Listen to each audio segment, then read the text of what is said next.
Hello Bucket, this is my feedback to your presentation. Okay, first of all, let's talk about the similarity index, which is an index of potential plagiarism. Here it says 67, that's a very high percentage. And as you can see here, 35% is from an internet source, 25% is from a student paper submitted to Nazarbayev University.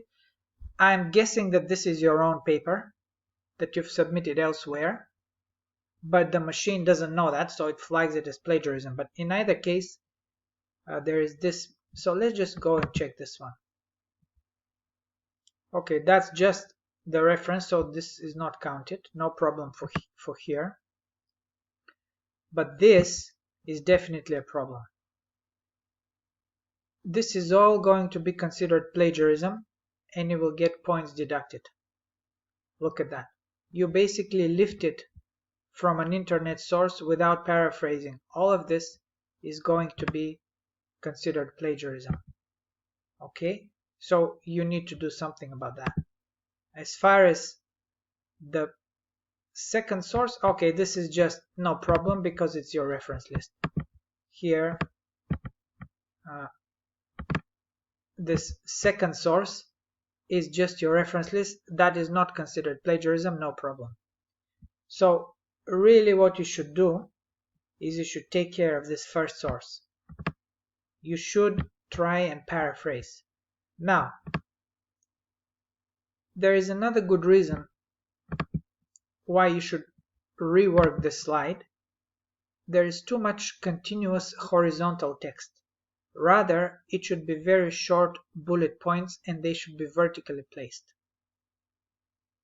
Okay, so you do not need so much horizontal text. You're not going to expect the audience to read this slide. And remember, you only have 3 minutes. So very short bullet points vertically placed, no horizontal text. This will also help you avoid plagiarism. Now let's go to the slide. If you go to the guidelines, you will see that this presentation is really about you. It's not about a topic. Good first slide, by the way. You've used the university template. Very nice choice. So here, what you should do, in the outline, you should really start with personal information. Remember, if you go to the guidelines, you'll see that the first 3 minutes of your presentation should be about yourself, your research goals, your research interests, your future ambitions. What do you want to do with that research? Half of the presentation is about you. Then, in the second 3 minutes, so all of this should be in the slides. There should be a slide about your goals, your research interests, your ambitions. Go to the guidelines again. Everything is explained there very clearly. After you do 2 or 3 slides about yourself, maybe 2 slides is enough. Then the next slides, the next section of 3 minutes in the presentation, the second 3 minutes, will be about 2 sources. And here, you're not simply going to discuss the content of the 2 sources. Remember, this presentation is not about content, it's about you.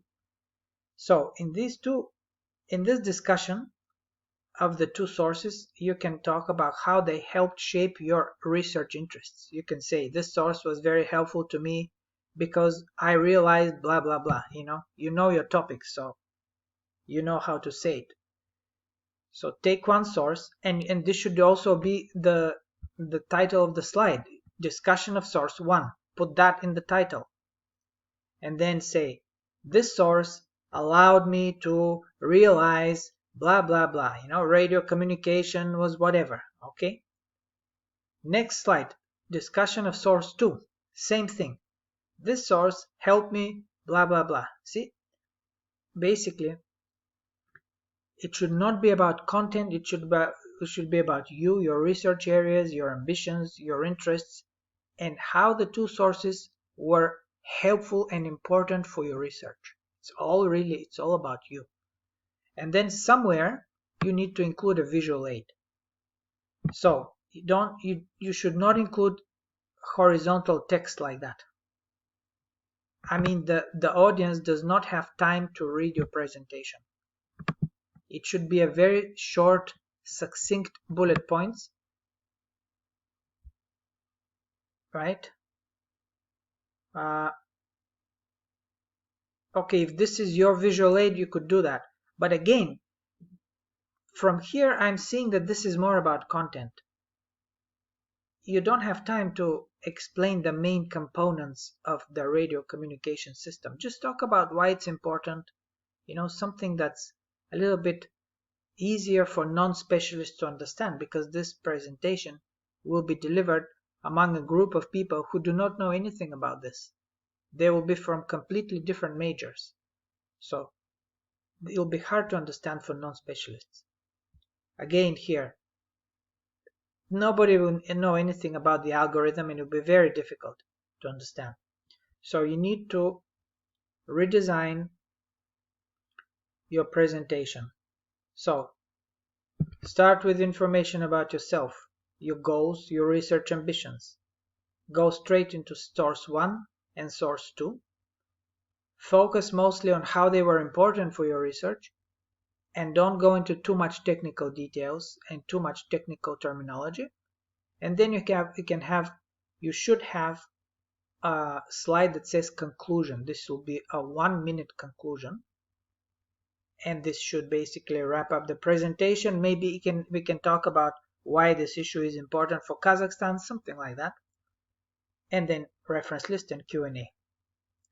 Okay, so again, go to the guidelines, and it says very clearly what the different sections of the presentation should be. 3 minutes for self-presentation, 3 minutes for the discussion of the two sources, and 1 minute for conclusion. Really, it's just a 7-minute presentation. After that, the rest of the 10-minute presentation is 3 minutes for Q&A.